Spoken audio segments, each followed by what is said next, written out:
Konvoi transportasi melintas di hamparan tanah tandus yang seolah terlupakan. Di dalamnya, sekelompok warga sipil berpakaian rapi duduk dalam keheningan tegang. Suara seorang penjaga memecah kesunyian memberi peringatan agar semua berhati-hati dan tidak memancing amarah para narapidana. Di antara rombongan itu, seorang wanita muda bernama Lala mencoba mencairkan suasana dengan senyum cerah. Ia memperkenalkan diri pada seorang pria berwajah dingin bernama Dante Kang. Ternyata mereka berdua sama-sama guru sains, dan kebetulan terasa aneh berada di tempat seperti ini.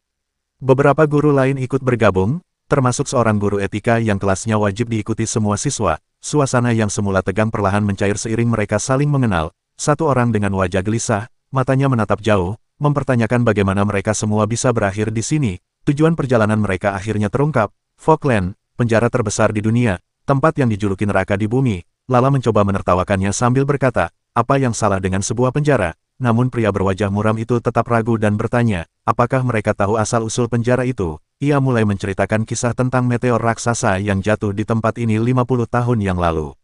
5 tahun setelah peristiwa meteor itu, dunia berubah. Negara-negara besar bersatu membangun penjara raksasa tepat di atas kawah tabrakan. Beberapa guru mulai bersemangat mengingat legenda internet tentang alien dan makhluk aneh yang konon hidup di sana. Guru berwajah muram itu menambahkan, ada seorang ilmuwan yang pernah berkata bahwa Falkland adalah gerbang menuju neraka. Seorang pria lain menertawakannya, menyindir bahwa mungkin murid baru mereka nanti benar-benar monster. Ucapan itu cukup konyol hingga membuat Dante yang biasanya tenang ikut tertawa tipis. Dante menolak mentah-mentah teori itu, bertanya apakah para pendidik benar-benar mempercayai hal semacam itu. Dante dengan tenang menjawab bahwa setiap orang berhak untuk belajar. Rekan di sebelahnya menatap tajam, mengingatkan bahwa yang akan mereka ajar adalah para penjahat terburuk di dunia. Namun bagi Dante, mereka bukan monster, hanya manusia yang tak pernah mendapat kesempatan untuk memahami hidup. Para guru lain hanya bisa menghela napas, menganggap Dante terlalu polos. Tiba-tiba suara penjaga kembali terdengar, 5 menit lagi mereka akan tiba di penjara Falkland. Wajah ceria Lala kini membeku ketakutan saat kenyataan mulai terasa. Gerbang pertama terbuka dengan suara berat, dan seluruh rombongan menatap ngeri. Bahkan ketenangan Dante mulai retak melihat pemandangan di depan. Inilah Falkland, penjara terbesar dan paling berbahaya di dunia. Dante menarik napas, mengingat alasan ia datang ke sini, untuk mengajar para tahanan. Sebuah spanduk dengan tulisan ceria menyambut mereka di pintu masuk, seolah mengejek keadaan. Aturan ketat segera dibacakan, tidak boleh mengambil foto, semua barang pribadi akan disita. Kabut tebal menelan pandangan mereka, perlahan mereka mulai mengerti arti nama tempat ini, Falkland, negeri tanpa bentuk di mana mata tak bisa melihat lebih jauh dari satu langkah ke depan. Baru saat itu mereka benar-benar paham mengapa tempat ini disebut Falkland. Suara dari pengeras memberitahu bahwa mereka akan menuju gerbang 2, seorang penjaga bersenjata berat memberi instruksi lanjutan demi keselamatan mereka. Dante dan beberapa guru mencoba menenangkan diri, meyakinkan diri bahwa semua ini hanya trik menakut-nakuti. Namun, langkah mereka tetap berat ketika dikawal lebih dalam ke jantung penjara. Para staf memberi isyarat agar mereka terus maju, satu langkah pasti membawa mereka melewati ambang menuju dunia yang tak mereka kenal. Dante berusaha menenangkan pikirannya. Ia meyakinkan diri bahwa ini hanyalah tempat lain di mana manusia hidup, namun pandangannya membeku saat melihat ruang kelas yang telah disiapkan, sebuah kotak putih steril di balik jendela kaca tebal. Dante duduk di kursinya, menatap kebingungan pada tata ruang aneh itu. Dante menyadari bahwa ini adalah ruang isolasi dan menyebutnya berlebihan. Ia mengetuk kaca pengaman, bertanya sendiri bagaimana mereka bisa mengajar di tempat seperti ini. Tiba-tiba, suara keras terdengar dari pintu baja di sisi ruangan. Seorang penjaga muncul memberi pengumuman, para tahanan akan segera masuk, lalu perintah terakhir disampaikan dengan dingin, jangan tinggalkan tempat duduk kalian, apapun yang terjadi. Dante menelan ludah keras, tubuhnya menegang ketika kesadaran mulai menghantam. Pintu baja bergetar pelan sebelum kunci-kuncinya terbuka satu persatu, bunyi dentuman terakhir menggema di udara. Pintu itu berayun ke dalam, memperlihatkan ruang putih dingin di seberangnya, dan di sanalah mereka masuk. Barisan tahanan dengan rantai berderak, bayangan mimpi buruk yang hidup di depan mata, tekad idealis Dante hancur seketika. Seorang tahanan dengan mata menyala dan wajah terdistorsi menempelkan wajahnya ke kaca, yang lain mengikuti dengan tatapan tajam menembus pandang. Di antara mereka, sosok tinggi kurus tersenyum lebar, ia tahu persis siapa yang sedang menatapnya dari balik kaca. Dante terpaku menatap para tahanan di balik kaca tebal, sosok-sosok itu bergerak dengan cara yang tak sepenuhnya seperti manusia. Ia sempat bertanya dalam hati apakah mereka benar-benar manusia. Seorang penjaga menekan bahunya, memaksanya duduk di kursi pengajar. Pikirannya berputar, mencoba memahami pemandangan mustahil di depan matanya. Kata-kata guru berwajah muram yang tadi terasa seperti peringatan kini bergema jelas di benaknya. Ia berusaha menepis rasa takutnya, berulang kali berkata pada dirinya bahwa semua ini tidak nyata, bahwa tempat ini tetaplah dunia manusia. dan bahwa para tahanan itu hanyalah orang-orang yang kurang mendapat pendidikan. Dante menarik napas dalam, menegakkan punggungnya, dengan sisa keberanian yang dimiliki, ia merapikan dasi dan memperkenalkan diri di depan kelas. Ia memulai dengan nada profesional, mencoba mencairkan suasana dengan pertanyaan sederhana, mengapa pelajaran sains begitu populer? Ia bahkan menambahkan lelucon kecil tentang membangun roket untuk kabur dari penjara. Namun, ruang itu membisu dingin, tak ada tawa, tak ada reaksi, hanya tatapan kosong yang menembus kaca, sampai akhirnya satu dari makhluk itu tertawa keras. Suara tawanya menggema liar, mengguncang udara seperti ejekan dari sesuatu yang tak bisa dipahami. Dante tak menunjukkan ketakutan, ia beralih cepat, mengganti topik ke hal yang lebih sederhana. Pelajaran pertama mereka adalah tentang mengenal alam. Ia mengangkat sebuah tanaman aneh, memperlihatkannya pada para tahanan. Setiap meja di sisi ruangan berisi segelas air dengan satu ubi manis di dalamnya. Dante menjelaskan bahwa hari ini mereka akan belajar menumbuhkan tanaman, pelajaran sederhana yang biasa diberikan pada anak-anak. Namun baginya, inilah awal untuk menanamkan sesuatu pada jiwa yang terlupakan. Ia berharap dari hal kecil ini, dari tunas pertama yang tumbuh perlahan, akan muncul kembali sesuatu yang pernah hilang dari dalam diri para tahanan, rasa ingin tahu tentang hidup. Dengan menumbuhkan sebuah tanaman kecil, Dante berharap para tahanan itu perlahan belajar menghargai arti kehidupan. Ia menatap mereka satu persatu, mengakui masa lalu kelam mereka, namun menuntut agar hari ini mereka belajar. Ia membandingkan mereka dengan ubi manis di depan meja, simbol dari potensi tanpa batas. Dengan senyum penuh harapan, Dante mengumumkan proyek pertama mereka. Namun, lagi-lagi metafora indah itu hanya disambut keheningan. Para tahanan menatap bingung, tak memahami maksudnya. Lalu, salah satunya tiba-tiba mengamuk, menganggap perbandingan itu sebagai penghinaan berat yang menyerupai kepalanya. Dante berusaha menjelaskan dengan panik, kata-katanya berantakan dan kehilangan makna. Tahanan itu menjawab dengan tindakan konyol. Ia mengambil gelas di mejanya dan memakan ubi yang menjadi rencana pelajaran itu. Dante hanya bisa terdiam, menatap tanpa kata. Beberapa detik kemudian, seluruh kelas mengikuti. Satu persatu para tahanan mulai memakan proyek sains mereka dengan ekspresi puas seolah menikmati hidangan langka. Dante panik berteriak bahwa mereka seharusnya menanamnya, bukan memakannya. Namun tak ada yang mendengarkan. Ia akhirnya pasrah, berasa kehabisan tenaga, bertanya dalam hati jenis murid apa yang sedang ia hadapi. Saat keputusasaannya mencapai puncak, suara berat terdengar dari sisi lain ruangan. Seorang tahanan bertopeng menatap lurus padanya dan berkata, "Ajari kami, cara membuat kabut untuk kabur dari penjara." Dante tertegun, mengulang pertanyaan itu dengan bingung. Ia mencoba menyesuaikan arah pelajaran, mengaitkan topik itu dengan kabut khas Falkland yang menyelimuti di luar. Namun tahanan itu tidak tertarik dengan pelajaran cuaca. Ia menertawakan Dante, mengejek sang ilmuwan sains dengan nada dingin. Dante masih mengira ini hanya lelucon gelap tentang kabur dari penjara. Ia mencoba menjawab dengan sabar, tapi sebelum sempat selesai, suara keras memecah udara. Wajah tahanan bertopeng itu menghantam kaca pengaman dengan kekuatan luar biasa. Cahaya biru aneh menyala di titik benturan, menjalar seperti kilatan listrik. Mata sang tahanan bersinar dengan energi yang sama, dan kaca pengaman bergetar seolah hampir retak sepenuhnya. Dante menatapnya dengan ngeri. Sisa ketenangan yang masih ia genggam akhirnya hancur sepenuhnya. Sebuah jeritan lepas dari tenggorokannya. Teriakan seorang guru yang baru sadar bahwa kelas pertamanya telah berubah menjadi mimpi buruk. Suara dingin dari tahanan bertopeng terdengar jelas di antara kekacauan. Ia menatap lurus pada Dante dan bertanya dengan nada menusuk, "Apakah kau pikir ini permainan, guru?" Dante tersentak, langsung berteriak ke alat komunikasinya, melaporkan bahwa kaca pengaman nyaris pecah. Suara paniknya bercampur dengan napas berat saat ia berusaha memahami apa yang baru saja terjadi. Bagaimana mungkin kaca sekuat itu bisa retak? Namun sebelum pikirannya sempat tersusun, pintu ruang guru mendadak terbuka dengan keras. Suara dari alat komunikasi menggema, "Kode Omega, ulangi, kode Omega." Sontak pasukan bersenjata lengkap menyerbu masuk ke ruang observasi. Langkah mereka serentak, senjata terarah ke dalam ruang kelas di balik kaca. Komandan mereka menatap tajam ke arah Dante dan memberi satu perintah pendek. Menunduk, perintah berikutnya membuat darahnya membeku. Hapus semua tahanan. Tanpa ragu, letusan senjata memenuhi udara, peluru menembus kaca, menghancurkan ruang kelas dalam sekejap. Pelajaran tentang kehidupan berubah menjadi pelajaran tentang kematian. Dante menjerit, menutupi kepalanya saat dunia di sekitarnya berubah menjadi neraka. Ia berlari ke pintu, berusaha menghentikan pembantaian itu, tapi suaranya tertelan oleh deru tembakan. Suara komandan terdengar, menyuruhnya untuk diam saja dan menunggu eksekusi selesai. Dante pun hanya bisa menatap tak percaya, bagaimana mereka bisa begitu tenang membunuh manusia tanpa ragu.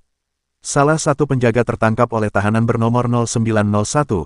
Ia mengangkat penjaga itu tinggi ke atas, lalu menghancurkannya begitu saja hanya dengan mengandalkan cengkramannya. Dante terguncang hebat, nafasnya tak teratur menyaksikan kejadian itu. Tak berhenti sampai di situ, para tahanan yang bertahan mulai melakukan serangan balasan dengan sangat brutal. Bagi Dante pemandangan ini benar-benar neraka dunia yang tak bisa ia cerna. segala idealisme tentang pendidikan dan kemanusiaan lenyap dalam sekejap. Kini ia sadar bahwa tempat ini bukan sekolah, tapi neraka yang hidup, dan di tengah suara tembakan dan jeritan, suara sang komandan dari pengeras suara kembali terdengar. Ia memberitahu Dante bahwa para monster ini kini adalah tetangganya yang baru. Dante hanya bisa terdiam, napasnya tersengal, pikirannya hancur oleh kenyataan yang terlalu kejam untuk diterima. Di tengah ruangan penuh mayat dan peluru, tahanan misterius bertopeng terlihat duduk tenang di meja, seolah tak terjadi apa-apa sambil menatap ke arah Dante. Dunia Dante runtuh sepenuhnya. Ilusi tentang kemanusiaan dan keadilan menguap di udara pengap penjara itu. Tubuhnya akhirnya menyerah, terjatuh lemas di lantai. Tahanan bertopeng dengan mata bercahaya terus menatapnya dengan begitu misterius. Adegan berganti, ruangan beton gelap dengan satu kipas berdecit di langit-langit. Di lantai, tubuh Dante terbaring tak berdaya. Hari pertamanya berakhir dalam kehancuran total, tapi dia tidak sendirian. Dari sudut ruangan, sosok berpakaian tahanan berjongkok dalam bayangan. Dante perlahan sadar, kengerian tadi masih menghantui setiap napasnya. Matanya menyesuaikan diri dengan gelap, lalu ia melihatnya, pria bertopeng itu, mata bercahaya yang sama menatapnya dari sudut ruangan. Darahnya seketika terasa dingin, ia menyadari bahwa sekarang ia berbagi sel dengan salah satu monster yang seharusnya diajarinya. Ia tidak merasakan sedikitpun ancaman dari tahanan itu. Dengan rasa gugup, Dante berusaha bertanya siapa sebenarnya orang itu, tapi lidahnya kaku, kata-kata tersangkut di tenggorokannya tak bisa keluar. Suara datar tahanan itu memecah keheningan, menyambutnya tanpa emosi. Selamat datang di rumah barumu, Dante, semoga kau tak keberatan dengan kamar mandi terbuka. Pintu baja berat di belakangnya menutup rapat, menggema dingin, mengukuhkan satu kenyataan. Ia bukan lagi guru di tempat ini, ia adalah tahanan seperti mereka. Dengan panik Dante bertanya di mana sebenarnya ia berada. Sosok bertopeng itu hanya menjawab santai, di rumahku. Dante tertegun oleh jawaban aneh itu, kebingungannya berubah menjadi keputusasaan untuk mencari jawaban.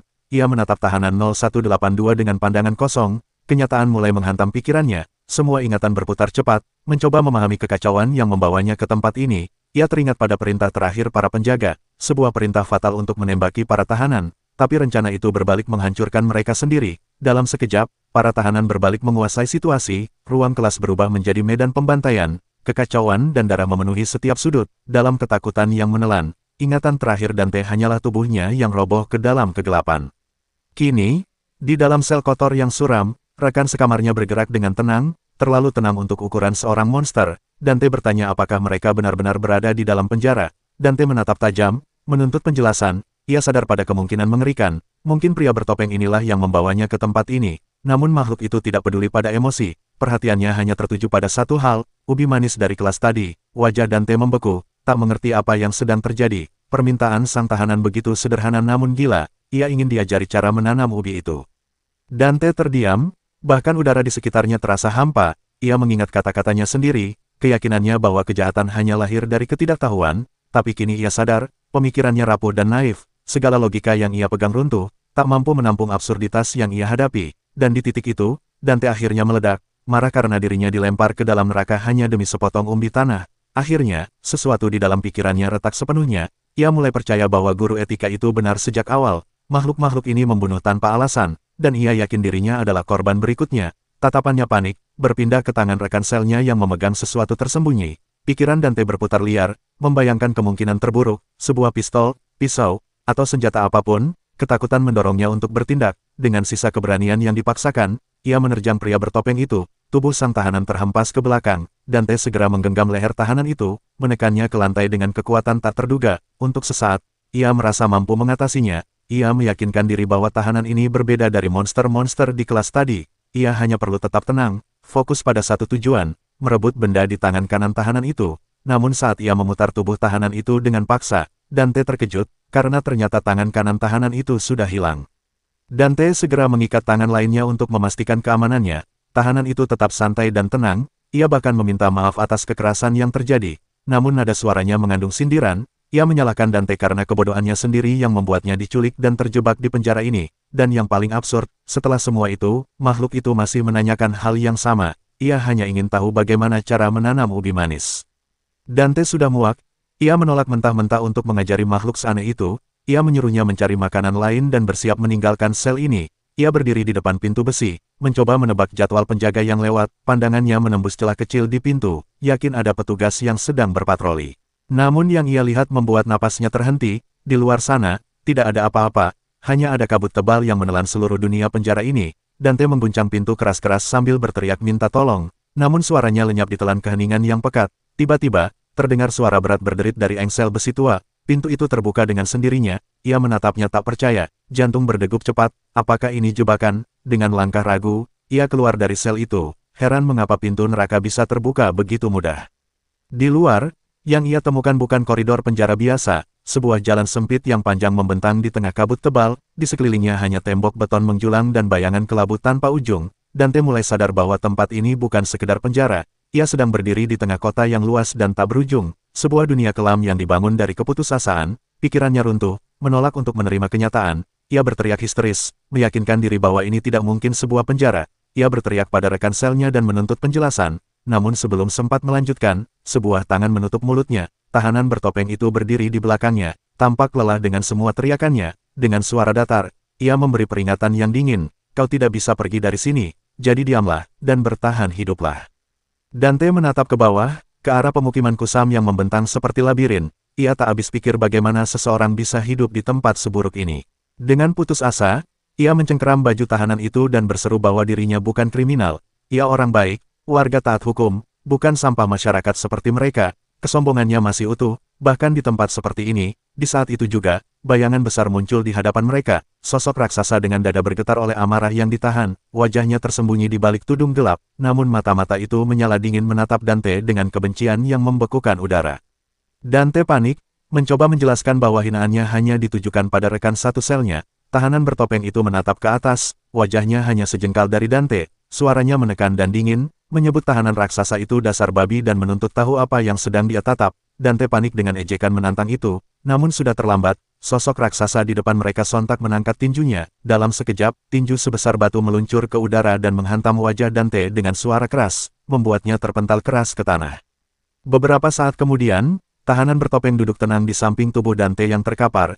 Ia hanya mengingatkan kembali bahwa ia sudah memperingatkan untuk diam. Nada suaranya lalu berubah aneh, mengeluh bahwa pakaian Dante kini hilang diambil. Sebuah keluhan yang terasa tak masuk akal di tengah situasi itu. Dante bangkit dengan wajah babak belur berteriak pada rekannya, menuduhnya bodoh karena telah menantang monster. Ia terus berteriak menyalahkan tahanan itu yang terlalu bodoh, dan menyinggung bahwa padahal lengannya sudah hilang satu. Rekan selnya menunduk, menatap lengannya sendiri, lalu bergumam pelan, mungkin tadi ia memang sedikit berlebihan. Tanpa peringatan, pria bertopeng itu mulai membuka kancing baju tahanan orange miliknya. Dante langsung ketakutan, pikirannya melompat ke kesimpulan terburuk. Mungkin tahanan ini akan membunuhnya karena telah menghina lengannya. Ia berteriak minta maaf sambil mundur, namun tahanan itu melempar baju ke lantai dan mengabaikan kepanikan Dante. Tubuhnya kekar dan berotot. Ia memerintahkan Dante untuk mengenakan setelan baju itu. Dante menatapnya tak percaya, pikirannya tak mampu memahami pemandangan aneh itu. Apakah ini semacam lelucon kejam? Tapi nalurinya memaksanya patuh. Ia mengenakan pakaian orange itu dengan tangan gemetar. Namun pikirannya kembali dipenuhi kecemasan. Bagaimana jika tim penyelamat datang dan tidak mengenalinya karena seragam ini? Tahanan bertopeng itu memutus harapannya tanpa ragu. Ia berkata dengan tenang bahwa tidak akan ada yang datang. Di tempat ini, satu-satunya aturan adalah jangan menonjol. Kata-kata itu terasa seperti vonis. Dante hanya bisa menatap kosong ketika rekannya menarik sepotong seragam lusuh dari tumpukan sampah. Memakainya dengan tenang, kini dengan pakaian robek dan wajah tertutup kain. Ia berkata sudah waktunya makan malam. Dante hanya menghela napas panjang, tidak terkesan sama sekali dengan gaya aneh rekannya itu, tapi tiba-tiba matanya melebar, sebuah pikiran muncul di kepalanya, harapan kecil yang mulai menyala di tengah kabut neraka ini. Dante menyadari bahwa waktu makan berarti para penjaga akan datang, sebuah kesempatan untuk menjelaskan semuanya, tapi di luar, sebuah dengungan melodi aneh bergema di seluruh kota penjara yang sunyi. Suara itu memenuhi jalan-jalan kosong, melodi yang aneh dan tidak nyaman. Di tempat lain, tahanan besar sebelumnya mencoba dengan gembira setelan milik Dante yang dicurinya. Tiba-tiba, sosok baru muncul sambil memanggilnya sayang dan bertanya dari mana dia mendapatkan pakaian tersebut. Tahanan besar itu langsung menjerit ketakutan, lalu bersujud di tanah, menyebut sosok itu sebagai bos. Pria besar itu melapor bahwa ada orang baru berkacamata yang baru tiba di wilayah mereka. Bos tampak tertarik dan memastikan lokasi orang baru itu. Dengan bangga, si besar menjelaskan bahwa ia mengambil pakaian mewah itu langsung dari orang baru tersebut. Namun balasannya, sebuah bilah menembus kelapanya, meninggalkannya mati seketika. Pisau panjang itu tertancap dalam, akhir brutal untuk kejahatan kecil tentang pakaian. Sang bos berdiri terpercik darah, ia dengan tenang mengumumkan bahwa akhirnya ia menemukan targetnya. Senyum dingin menyebar di wajahnya saat ia memegang senjata berlumur darah, dan dengan satu kata, ia menunjukkan bahwa ia sepertinya tahu siapa sebenarnya Dante. Sementara itu, Para tahanan berkumpul di tengah hutan beton untuk makan, sosok-sosok aneh yang berkamuflase mengintai dari bayangan, bentuk mereka nyaris tak lagi manusia, mata mereka menyala dengan lapar seperti binatang kelaparan, mengawasi setiap gerak, Dante hanya bisa menatap dengan ngeri, bertanya-tanya makhluk seperti apa yang ada di sekelilingnya. Ia mengikuti rekannya melewati kerumunan, mempertanyakan apakah mereka semua masih manusia. Seekor gagak bermata satu mengawasi dunia terlupakan ini dari atas monumen kelam, darah dan tubuh-tubuh di atas tombak menghiasi jalan. Ini bukan penjara, ini adalah hutan beton tempat yang kuat bertahan hidup, kota luas tanpa hukum yang dibangun di atas keputusasaan dan tertutup kabut. Dante berbicara kepada rekannya dengan suara bergetar, menunjuk pada kekacauan, kebebasan, dan ketiadaan penjaga. Ia lalu menunjuk tubuh-tubuh itu, berharap semua itu hanya hiasan. Ia memegang rekannya, bertanya bagaimana fasilitas PBB bisa berubah menjadi neraka seperti ini. Pria bertopeng itu hanya berkata agar Dante merendahkan suaranya sebelum mereka berdua mati. Dante memikirkan kembali pilihannya, menyesali keputusan untuk mengikuti makhluk ini. Ia mengingat mata bercahaya dari ruang kelas, sadar bahwa rekannya juga adalah salah satu dari mereka. Ia meyakinkan dirinya sendiri bahwa tahanan ini pasti juga berbahaya. Ia tidak boleh percaya kepada siapapun di tempat seperti ini, apalagi monster seperti mereka. Tak lama kemudian, mereka tiba di sebuah tempat bertuliskan Chow Hall, bangunan kumuh yang lebih mirip kantin di zona perang. Di dalam, pemandangannya mengejutkan, lautan tahanan dengan seragam orange sedang makan, semua duduk di meja masing-masing, tenang namun tegang, untuk neraka tanpa hukum. Tempat itu tampak hampir beradab. Dante mengikuti antrian, menyadari jika ada makanan maka pasti ada seseorang yang berkuasa. Dalam sekejap, secercah harapan muncul di matanya.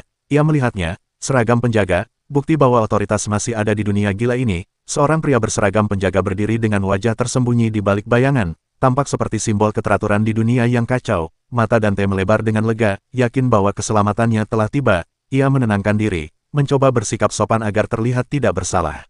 Sementara rekannya sibuk meminta tambahan makanan yang dianggapnya sebagai HAM, Dante sendiri menyiapkan kata-kata penyelamatannya. Rekannya disuruh pergi dengan getokan centong di kepalanya, dan sekarang adalah giliran Dante menghadapi sosok yang mungkin bisa menyelamatkannya. Ia melangkah maju, suaranya bergetar saat bertanya apakah pria itu penjaga. Ekspresi tenang pria itu menjadi jawaban yang ia butuhkan. Dante langsung memperkenalkan diri, menjelaskan dengan panik bahwa dirinya adalah guru bernama Kang Dante. Ia menunjuk rekannya, menuduhnya sebagai penculik saat kerusuhan terjadi. Ia memohon agar penjaga itu memanggil bantuan, yakin semua orang sedang mencarinya. Namun, petugas itu hanya membalas dengan tetesan air liur yang menuruni bibirnya perlahan. Harapan Dante seketika berubah menjadi ketakutan dingin yang menusuk. Mata kosong tanpa jiwa itu bukan milik orang waras. Sebelum Dante sempat memahami apa yang sedang terjadi, petugas makanan mengangkat centong di tangannya dan memukul kepala Dante. Permohonannya untuk diselamatkan dibalas dengan satu pukulan di kepala dan perintah singkat untuk maju. Ia diberi nampan berisi sesuatu yang hanya bisa disebut makanan dengan kemurahan hati. Kalah dan pasrah, ia duduk di sebelah teman selnya, yang dimana tahanan lain memakan dengan lahap makanannya. Pikiran Dante berputar cepat, mencoba mencari logika dari pandangan gila petugas itu. Ia yakin seragam dan lencana itu asli, tapi saat matanya menyapu ruangan, tak ada satupun petugas lain di sana. Rasa ngeri yang dingin merayap di dadanya, kesadaran pahit menghantam seperti pukulan keras. Ia benar-benar terjebak, masa depannya terbentang di depan mata, seperti penjara abadi di neraka ini. Ia teringat peringatan teman selnya dulu, bahwa tak akan ada yang datang menolong. Dalam keputusasaan yang tersisa, Dante menoleh ke arah tahanan bertopeng itu, memanggilnya dengan sebutan murid. Sebuah senyum panik terbentuk di wajahnya saat ia menyebut satu hal yang paling diinginkan makhluk itu, ubi manis. Dengan semua harapan yang telah hilang, Dante menawarkan satu-satunya hal yang bisa ia berikan. Ia bersedia mengajarkan segala hal yang ia tahu tentang cara menanam tanaman itu. Sebagai gantinya, makhluk itu harus membantunya keluar dari mimpi buruk ini. Dante yakin telah menemukan tiket kebebasannya, berniat memanfaatkan apa yang ia anggap sebagai kepolosan tahanan bertopeng itu. Ia memasang senyum paling meyakinkan, siap menutup kesepakatan dengan murid barunya. Namun jawaban yang datang menembus semua kepura-puraannya. Sang tahanan bertanya apakah Dante menganggapnya idiot. Dante buru-buru berusaha menjelaskan logika sempurnanya dengan panik, tapi jelas semuanya tidak berjalan baik. Tahanan itu hanya diam mendengarkan, ekspresinya tersembunyi di balik topeng. Lalu ia berkata tentang satu-satunya jalan menuju kebebasan, menjadi pemimpin tertinggi Fogland. Dante hanya bisa mengulang kata itu dengan bingung, mencoba memahami maknanya, tapi teman selnya langsung menepis pikiran itu, mengatakan bahwa orang seperti Dante tidak akan bertahan sehari pun. Ketakutan menggumpal di dada Dante saat kesadaran menyeruak. Tahanan itu mengangkat sepotong makanan dan mengucapkan ultimatum suram, naik atau hancur. Dante menuntut jawaban yang jelas, tapi pria bertopeng itu hanya menyuruhnya diam. Saat itulah Dante sadar tidak ada niat sedikit pun untuk membantunya. Dengan amarah yang meledak, ia membanting tangannya ke meja dan berdiri, menyatakan bahwa jika pria itu tidak mau membantu, ia akan menemukan jalan keluarnya sendiri. Ia bahkan mencoba memainkan kartu, mengatakan kalau ia mempunyai keluarga yang menunggunya, sebagai alasan untuk pergi. Namun saat ia melangkah pergi, sebuah suara tiba-tiba terdengar memanggilnya dengan sebutan guru. Ia menoleh terkejut saat suara itu memanggil nama lengkapnya, Tuan Kang Dante. Di pintu ruang makan, sekelompok tahanan telah berkumpul, gelombang kelegaan menyapu dirinya, ia yakin tim penyelamat telah datang, sementara itu, teman selnya hanya menatap diam saat para tahanan lain berseru pada para pendatang. Dipenuhi harapan, Dante berlari ke arah pintu, berteriak memanggil para penyelamatnya, ia berteriak menyebut nama dan profesinya, sebuah seruan putus asa memohon untuk ditemukan, air mata mengalir di wajah Dante saat ia berteriak, yakin penderitaannya akhirnya berakhir, tapi kerumunan itu perlahan membuka jalan, dan yang muncul bukan tim penyelamat, melainkan para tahanan baru, harapannya runtuh seketika ketika matanya bertemu dengan wajah para mantan muridnya sendiri. Pria yang berjalan paling depan menyapanya dengan senyum tajam seperti bilah pisau. Dunia Dante hancur seketika, warna di wajahnya lenyap dalam sekejap. Tahanan tinggi besar itu menunduk menyapanya dengan nada akrab, seolah mereka sahabat lama. Ia mengingatkan Dante tentang kelas ubi manis, seolah kejadian itu baru kemarin. Rencana pelajaran itu kini berubah menjadi kutukan yang menghantuinya. Dante hanya bisa terbata-bata mengiyakan, pikirannya berusaha mengejar kenyataan yang berlari terlalu cepat. Wajah sebesar dan setajam itu adalah sesuatu yang tak mungkin dilupakan. Ia teringat pertama kali melihat sosok raksasa itu, bahu selebar pintu dan tubuh yang terasa tidak wajar bagi manusia. Para tahanan lain berbisik kagum, menyebutnya Soldier Yang. Saat itu Dante sadar pria ini adalah salah satu dari 6 bahu legendaris. Rupanya penjara ini juga punya semacam dewan murid sendiri. Pria yang dijuluki menara itu menampakkan senyum mengerikan yang hampir tak manusiawi. Seketika, ingatan kelam di ruang kelas menyeruak kembali. Ia ingat betul bagaimana pria itu menghadapi para penjaga bersenjata. Tim taktis kala itu menembaki mereka dengan niat membunuh semua tahanan. Dante masih bisa melihat jelas dalam ingatannya tubuh seorang tahanan yang rusak oleh peluru. Namun sang tahanan menara itu tak hanya selamat, ia justru membalik keadaan. Ia tersenyum lebar berlumur darah dan mempertanyakan sopan santun para penjaga. Jika mereka datang ke kelas dengan senjata, maka semua aturan tak lagi berlaku. Ia bersiap mengeluarkan sesuatu dari mulutnya. Itu adalah sebuah pisau panjang, sebuah hal yang mustahil dilakukan manusia biasa. Ia langsung membalas dengan kekuatan yang tak masuk akal. Dalam sekejap mata, ruang kelas berubah menjadi lautan darah. Ia menggunakan pisau panjang yang menjadi senjatanya untuk membantai seluruh pasukan hanya dengan satu gerakan. Ingatan itu membuat lutut Dante melemah. Tubuhnya bergetar hebat oleh rasa takut. Ia menatap sosok mengerikan di depannya dan bertanya mengapa ia diburu. Jawaban dari menara terdengar dingin seperti kematian. Sudah waktunya melanjutkan pelajaran. Tapi kali ini bukan tentang ubi manis. Ia ingin pelajaran yang sesungguhnya. Senyum gila muncul di wajah menara saat ia memperlihatkan 3 bola bercahaya biru yang berdenyut pelan. Itulah bahan pelajaran hari ini. Para tahanan di sekeliling mereka langsung berteriak histeris. Matanya memantulkan cahaya aneh sambil meneriakkan satu kata yang sama, kabut. Dante hanya bisa menatap bingung ketika para tahanan itu bersorak seperti sedang menyambut keajaiban. Dan tiba-tiba, potongan ingatan menempel di benaknya. Ia teringat tuntutan aneh salah satu tahanan dulu di ruang kelas tentang sesuatu yang disebut kabut. Akhirnya semuanya terhubung, kata kabut yang terus disebut-sebut rupanya mengacu pada benda biru berdenyut itu. Ia bertanya apa sebenarnya benda itu, namun menara justru terkejut mendengar ketidaktahuannya.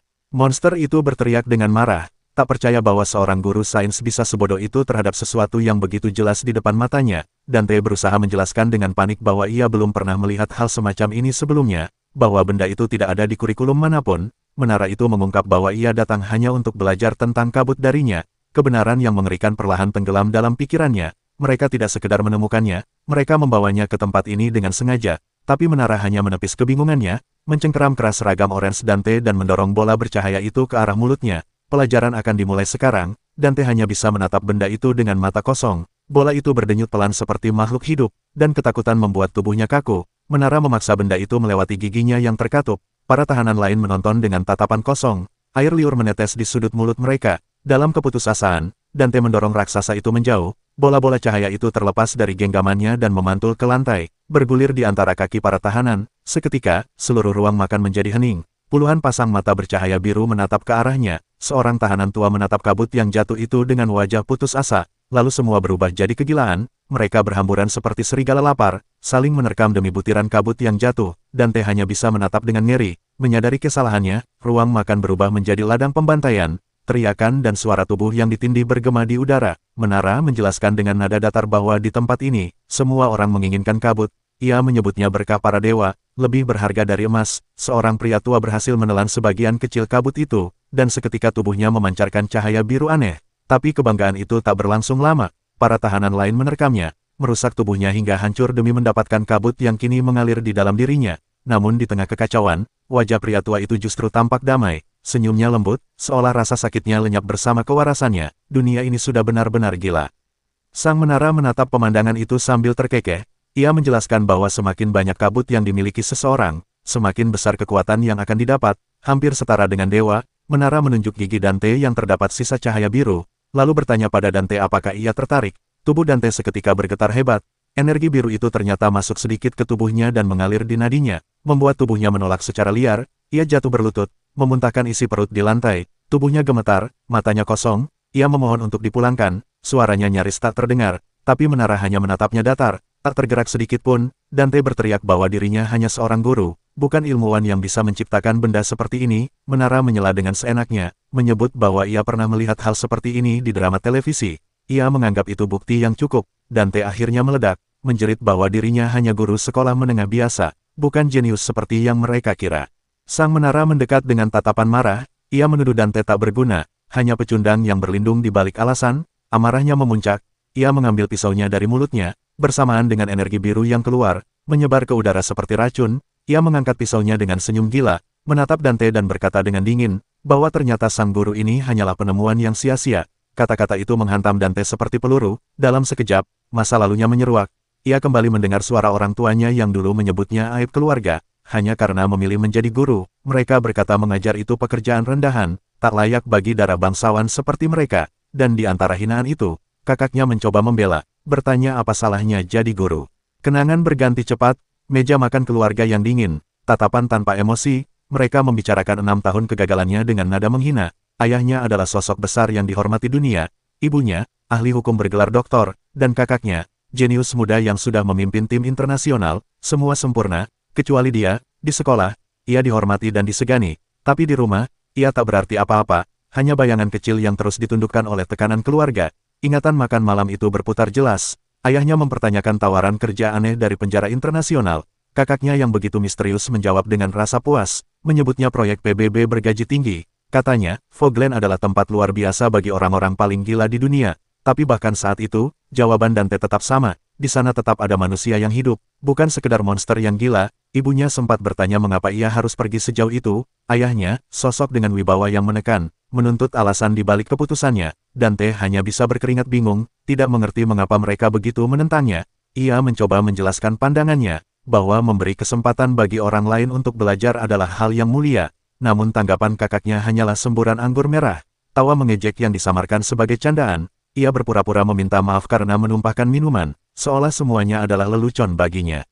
Tapi senyum itu perlahan hilang, berganti dengan tatapan dingin dan ceramah panjang tentang ketidakprofesionalan. Kakaknya menuduh Dante hanya berpura-pura memiliki misi mulia agar terlihat penting, bahwa semua pilihannya hanyalah cara untuk menutupi ketidakmampuannya sendiri. Dante hanya bisa diam, mendengarkan ejekan yang disamarkan sebagai kepedulian. Lalu suara ayahnya memotong, menyebut idealisme Dante sebagai bentuk ketidakamanan diri yang bodoh. Bertindak berdasarkan perasaan seperti itu, katanya, hanyalah bukti kebodohan semata. Dalam ingatannya, Dante hanya bisa mengakui kebenaran pahit itu. Ia menerima kenyataan bahwa mungkin mereka benar sejak awal. Kenangan itu pecah, dan di masa kini Dante berteriak bahwa dirinya memang bodoh. Karena kebodohan itulah, si menara bersiap memberikan penghakiman terakhirnya. Dante yakin bahwa inilah akhir dari kisah hidupnya. Ia terus berbicara, menyalahkan nasibnya pada kebodohan yang tak pernah belajar lebih keras lagi. Ia mengakui bahwa selama ini dirinya lah kegagalan yang sebenarnya. Tepat saat bila itu hendak jatuh menimpa lehernya, sebuah garpu muncul dan menahan serangan mematikan itu. Ujung garpu menancap kuat, meneteskan darah dari penyerangnya. Teman satu selnya mengamuk, melepaskan serangan cepat mengincar lengan sang Tower. Tower berteriak kesakitan yang menggema di seluruh ruangan. Tanpa ia sadari apa yang terjadi, salah satu lengannya telah hilang. Ia segera menoleh mencari dalam penyerangnya. Namun sang pria bertopeng langsung menarik rambut panjangnya bersiap melepaskan serangan berikutnya. Dante hanya bisa terpaku, tubuhnya berlumur cairan, menyaksikan rekan satu selnya mengambil alih situasi. Si Tower tak bisa berbuat apa-apa, tubuhnya tersiksa hebat, kekuatannya tak berguna menghadapi makhluk di depannya. Para tahanan lain menatap dengan wajah terkejut saat tahanan bertopeng menumbangkan sang Tower. Dan ketika semuanya berakhir, ruang makan hanya menyisakan kehancuran dan tubuh tak bernyawa. Rekan satu sel Dante berdiri di tengah kerumunan, dengan semua tatapan yang mengarah kepadanya. Para tahanan lain segera menyerbu ke arahnya sambil menyebutnya sang eksekutor yang baru. Tak mau ambil pusing, tahanan bertopeng langsung mengangkut Dante dan pergi dari sana.